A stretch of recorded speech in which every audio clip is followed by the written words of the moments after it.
Kak, hari ini gimana Kak? Agenda hari ini. Agenda hari ini Kak. Agenda hari ini adalah pemeriksaan para saksi, ya kan.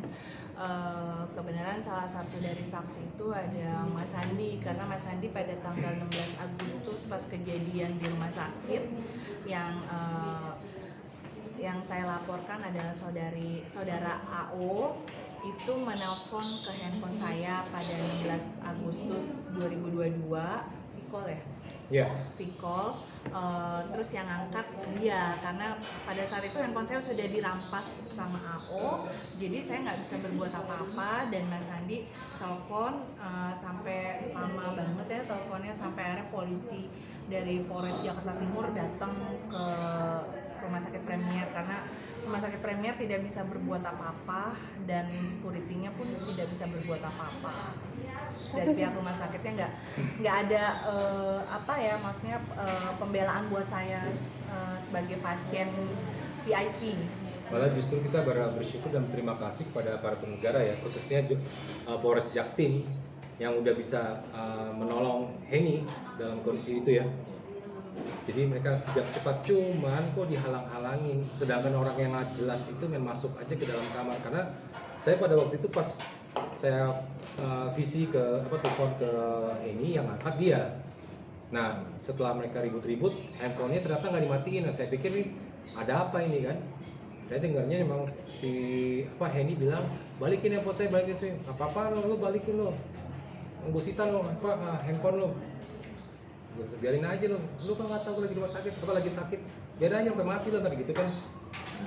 Nah saya juga dengar katanya ngancem-ngancem sampai bilang mau bakar rumahnya. Ya itu kan kurang ajar, sangat kurang ajar. Apalagi kan dia laki ini harusnya bisa ngebela wanita, ngejaga wanita, sabar. Sombong lagi. Saya udah nasihatin dia kan. Pas lagi dia bawa tuh handphone sampai keluar ke mobil, saya nasihatin dia pelan-pelan kan, karena saya lagi di kondisinya di Bandung kan. Lo tahu nggak lo bisa kena tuh, bisa kena pidana itu. Biarin aja, lo nggak tahu. Gue backing dari jenderal, lo tuh mau jenderal sama gue kan gini. Justru jenderal itu harus dijaga marwahnya. Kalau dia itu salah, nggak mungkin dibela sama jenderal beneran mau jalan bintang berapapun. Ya kan, justru harusnya kita nih sebagai masyarakat bisa menjaga marwahnya para jenderal, marwahnya para pejabat.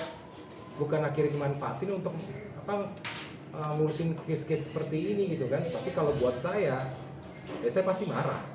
Saya marah banget. Kenapa? Ini wanita diginiin gitu loh. Ya kan? Bang Sandi sendiri tadi diperiksa berapa pertanyaan Bang? Lumayan. Tadi panjang juga sih. Panjang juga, jadi lama juga saya.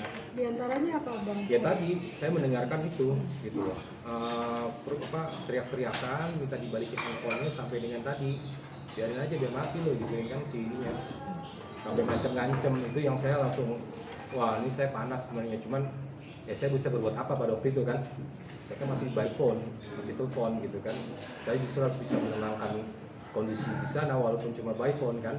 Justru saya menasihatin dia dulu awalnya gitu. Tapi ini lama-lama pas saya tahu kondisinya, pas ini cerita saya naik pitam. Benar-benar saya nggak terima. Apalagi dia bilang kan dia laki. Kalau dia laki harusnya dia bisa jaga wanita. Bukan levelnya seorang laki itu nyakitin seorang wanita. Ya, Anda laki-laki kan? Laki-laki kan? Jaga wanita. Anda laki bukan?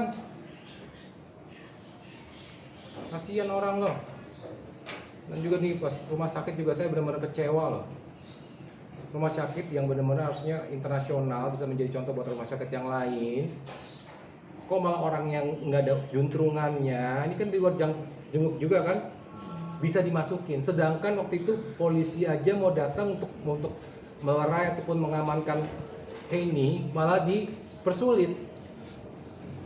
Saya sih lega banget pas waktu polisi datang kan, akhirnya udah tenang ada polisi. Ya kan, saya sangat berterima kasih pada Polres Jakarta Timur waktu cepat. Dan juga kondisinya kan di sini dekat ya sama rumah sakit ya. Ya itulah saya sangat sayangkan banget SOP-nya seperti apa. Dari manajemennya juga bagaimana. Aduh, saya sih berharap ini segera ditindaklanjutin. Kenapa ini merugikan orang yang saya sayang loh. Kemudian alasan dari pihak rumah sakit sendiri apa Kak? Kok bisa masuk gitu? Mungkin karena kan kemarin udah somasi udah 2 kali disomasi. Somasi 1 itu pihak rumah sakit ketemu sama lawyer saya, mungkin dari pihak lawyer saya Mas Tunggal dan partner yang bisa menjelaskan ya, karena kan saya juga nggak ketemu sama pihak rumah sakitnya, saya sudah sepenuhnya memberi kuasa kepada Mas Tunggal. Ya, jadi pada waktu itu keterangan dari rumah sakit itu bahwa ada beberapa kelemahan dari pihak mereka gitu, terkait ada orang yang tadi kenal itu ternyata bisa sampai naik ke lantai 8 ruang perawatan VIP, ruangan Ibu Heni sendiri.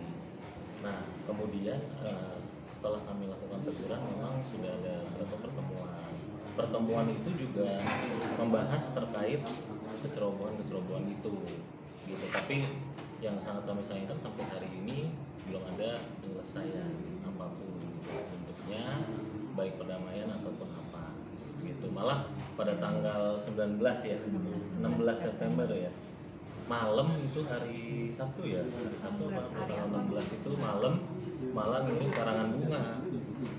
karangan bunga itu isinya malah ya mohon maaf. Ini nih karangan bunganya dari Rumah Sakit Premier.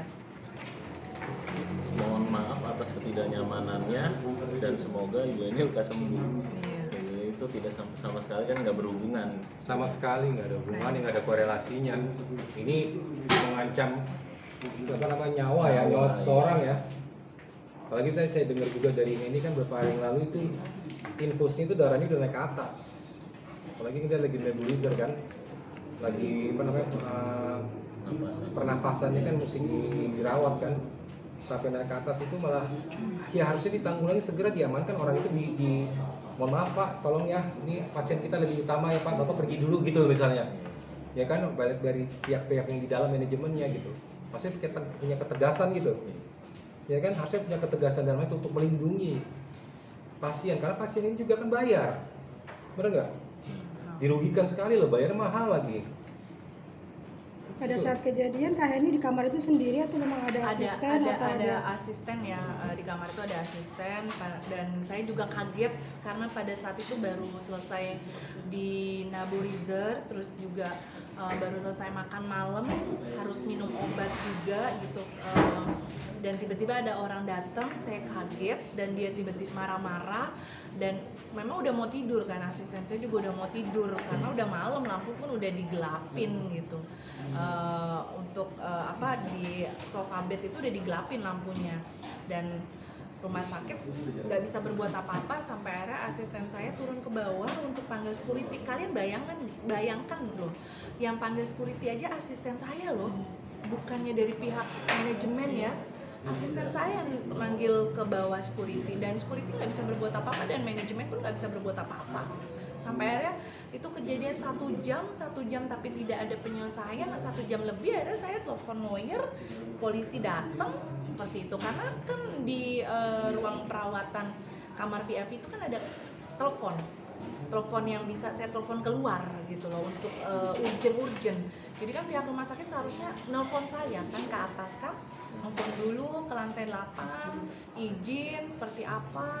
Ini tiba-tiba seperti itu kejadiannya, sampai akhirnya kira-kira tuh kejadian hampir 2 jam lah, baru tuh pihak polisi ambil handphone saya. Itu pun awalnya nggak mau, pihak kepolisian udah minta sama AO itu untuk mengembalikan handphone, dia nggak mau. Tapi karena pihak kepolisian oke, kalau nggak tahu ya bahasanya seperti apa, sampai akhirnya dikasih handphone saya, tapi baru akhirnya satu lagi diambil, dua-duanya itu.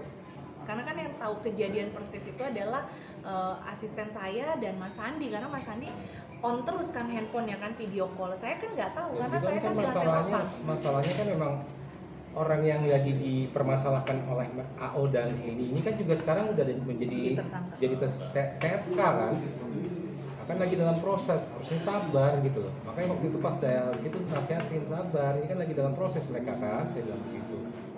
Ya kan, saya pun jadi saksinya gitu. Saya tahu memang Heni ini memang ada kekurangannya, itu gampang cepat percaya sama orang. Kalau udah diangkat-angkat dia langsung udah emang bener kamu kalau diangkat-angkat langsung percaya gitu loh. Kadang-kadang saya sama dia sendiri waktu itu juga akhirnya malah ngebela orang yang ngangkat-ngangkat dia gitu. Tapi ya nggak apa-apa, itu jadi pelajaran dia gitu kan, harus lebih eling ya, lebih waspada dalam hal mempercayai seseorang nggak segampang itu. Walaupun ternyata udah kenal udah lama ya, kenalnya juga udah lama sama DN, kenalnya juga udah lama sama si AO. Ini kan maksudnya ini kan permasalahan mereka kan, saya juga nggak mau terlalu ikut campur, cuma memberikan nasihat. Sebagai saksi. Ya bukan pada waktu itu kan saya masih pasangannya dia gitu kan. Saya kan memberi nasihat seperti apa yang tepat lah sebagai seorang imam kan, sebagai seorang laki-laki. Cuman ya itu dia lebih percaya sama mereka. Kak, selanjutnya untuk pemanggilan berikutnya saksi dari rumah sakit atau seperti apa? Iya betul. Untuk selanjutnya itu nanti kemudian para penyidik dari Polres Jakarta Timur unit Jatanggas itu akan melakukan pemanggilan. Pemanggilan itu ya salah satunya berarti saksi dari rumah sakit gitu. Kemudian gitu. Setelahnya itu barulah jadwal pemanggilan dari si terlapor ini. Itu urutannya kira-kira seperti itulah. Sejauh ini kan pihak rumah sakit masih ada coba untuk menghubungi Kak Heni nggak sih? Enggak. Selain kirim karangan bunga tadi. Nggak ada sama sekali. Sudah resmi. Udah di ini kan ya, udah di su ya? Udah Udah kan? gugatan. Udah gugatan, nanti juga sidang pertama 18 Oktober 2022. PN Di Timur. PN Jakarta Timur. PN Timur ya. Jakarta Timur. Oke. Udah nggak ada lagi ya. Oke, makasih.